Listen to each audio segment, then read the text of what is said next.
Bismillahirrahmanirrahim. Assalamualaikum warahmatullahi wabarakatuh. Alhamdulillah, assalatu wassalamu ala rasulillah wa ala alihi wa sahbihi wa wala la hawla wa la quwata illa billah. Allahumma faqihna fid din wa alimna ta'wil amma ba'd.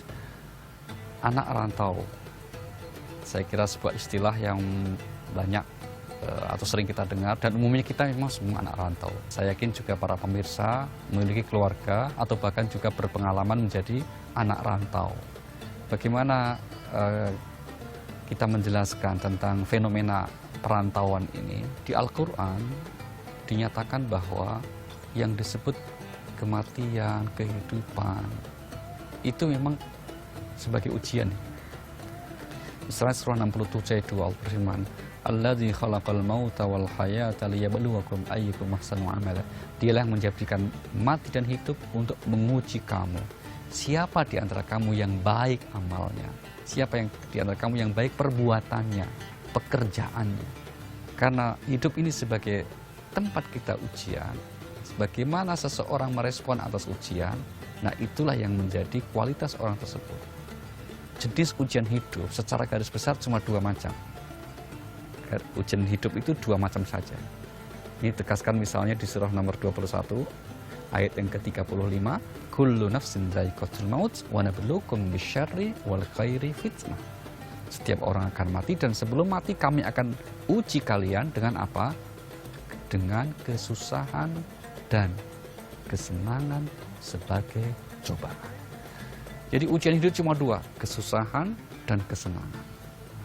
Ujian kesusahan ini yang kemudian salah satunya berbentuk apa? Kalau di Al-Quran ini disebut dengan istilah musibah. Dan salah satu jenis musibah itu apa? Bisa kita lihat contohnya di surah 2155. وَلَنَبْلُوَنَّكُمْ بِشَيْءٍ مِنَ الْخَوْفِ وَالْجُوعِ وَنَقْصٍ مِنَ الْأَمْوَالِ وَالْأَنْفُسِ وَالثَّمَرَاتِ. Kami pasti akan menguji kamu dengan sedikit ketakutan, kelaparan, kekurangan harta, kekurangan jiwa, dan buah-buahan. Nah, ada kata ketakutan, ada kata kelaparan, ada kata kekurangan harta. Inilah hal-hal yang mendorong orang melakukan pekerjaan atau melakukan merantau. Yaitu apa? Untuk mendapatkan kehidupan yang lebih baik. Kalau untuk mendapatkan kehidupan yang lebih baik, ini berarti apa? Agar menghilangkan rasa kekhawatiran. Orang tua yang normal umumnya pasti kebanyakan mengkhawatirkan masa depan anak-anaknya. Maka untuk mengurangi kekhawatiran itu, dia memiliki stamina, energi untuk dalam tanda petik, dia tega anaknya merantau untuk menuntut ilmu, untuk bekerja. Salah satunya apa? Agar memiliki masa depan yang baik. Maka kalau ada orang tua yang kemudian misalnya kok tidak tega anaknya bepergian untuk menuntut ilmu, sehingga kemudian dia berhari-hari ataupun selama hidupnya anak itu hanya di rumah saja atau di kampungnya saja, maka sulit untuk kita dapat memiliki generasi yang lebih baik maju lagi. Umumnya orang-orang yang kita sebut sebagai tokoh pembaru, orang-orang yang kita sebut sebagai penggerak kehidupan masyarakat sosial, mereka adalah orang-orang perantauan. Merantau dari satu negara lain, merantau dari satu pulau ke pulau lain, dari satu provinsi ke provinsi yang lain. Maka apa? Ini sebetulnya suatu substansi dalam kehidupan sosial masyarakat kita yang kita garis bawahi. Cuma kalau anak perantauan ini bagaimana kemudian agar tidak tercerabut akar budayanya. Kalau merantau ke luar negeri, tetaplah menjadi seorang Indonesia yang baik. Kalau kita merantau ke luar pulau kita, misalnya kita suku bangsa tertentu, jangan kemudian juga meninggalkan tradisi-tradisi suku bangsa kita yang tidak bertentangan dengan agama. Yang harus kita garis bawahi. Maka spirit anak rantau sebetulnya menunjukkan spirit perjuangan. Untuk apa? Agar kita dalam bahasa ayat tadi, liyabluwakum ayyukum ahsanu amala. Di mana Allah akan menguji kita, siapa di antara kita yang paling baik amalnya. Anak rantau pasti akan sangat dekat dengan apa yang disebut kesulitan, apa yang disebut sebagai keterbatasan. Apalagi kalau merantau kita dalam waktu jangka yang lama dan kita tidak tahu, mungkin tidak punya saudara, kawan yang bisa kita handalkan untuk membantu kita. Apa solusinya?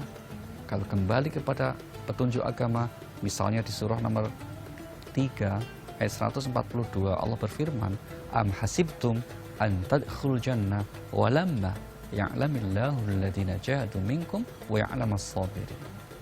Apakah kalian mengira akan masuk surga? Apakah kalian mengira akan bisa meraih kesuksesan hidup sementara belum nyata di antara kalian siapa yang bersungguh-sungguh dan belum nyata siapa yang sabar? Supaya nyata apa? Maka dalam kehidupan manusia Allah kasih ujian kesulitan-kesulitan, termasuk kesulitan di perantauan. Maka bagi saudara-saudara kita, saudara kami yang ada di perantauan, jangan berkecil hati. Selama kita berusaha sungguh-sungguh, selama kita terus berkomitmen dengan niat baik kita sejak awal ketika merantau, Allah sudah janji, walladzina jahadu fina lanahdiyannahum subulana. Yang bersungguh-sungguh ingin menempuh jalanku, pasti kami akan berikan petunjuk.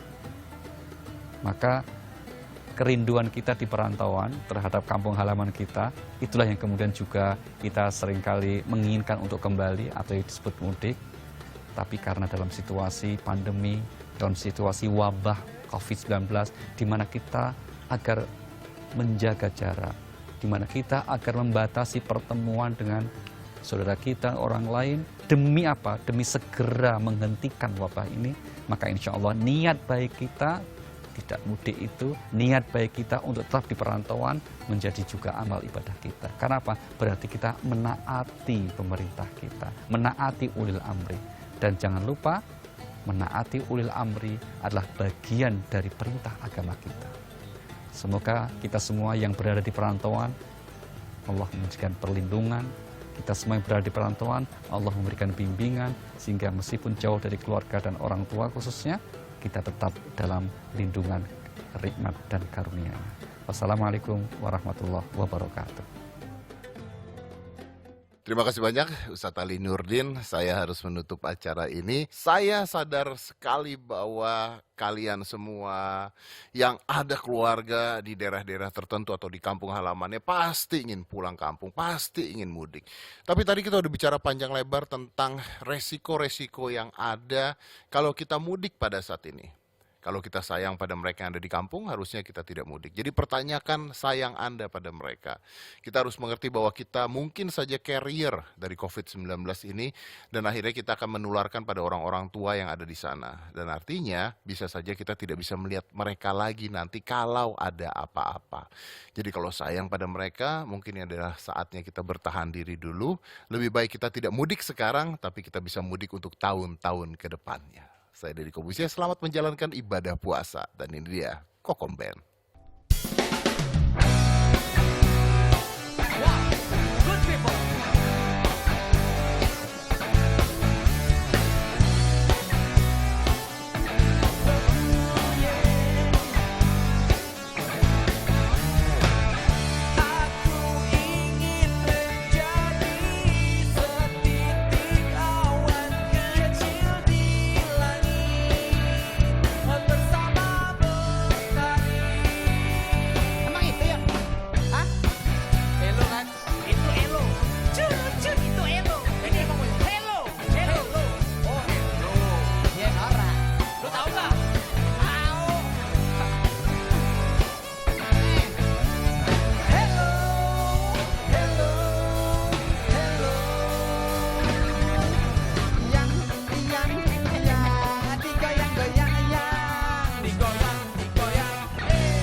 Stop, jangan di stop.